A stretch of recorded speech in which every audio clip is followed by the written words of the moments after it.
রহমান রহিম চন্দ্রকোনা আদুরপাড়া এলাকাবাসী ও প্রবাসী যুব সমাজের উদ্যোগে আজকে 4 বছর এই ইফতার মাহফিল পালন করা হইতেছে। আজকে 3 বছর যাবৎ আমরা এই পরিবেশে এই সুশৃঙ্খলভাবে আমরা আসতে পারি নাই। 3 বছর যারা এই মাহফিল করেছে তাদেরকে আমরা এই সৌন্দর্য উপভোগ করতে পারি নাই।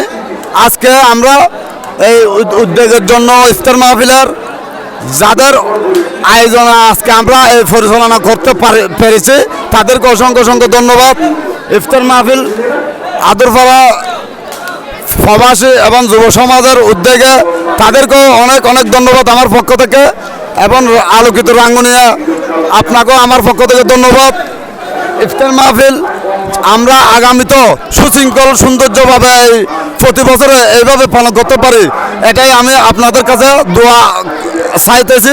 আপনারা দোয়া করবেন প্রতি বছরের জন্য আমরা ইফতার মাহফিল আপনাদেরকে উপহার দিতে পারি। আমার বক্তব্য শেষ করলাম। আসসালামু আলাইকুম।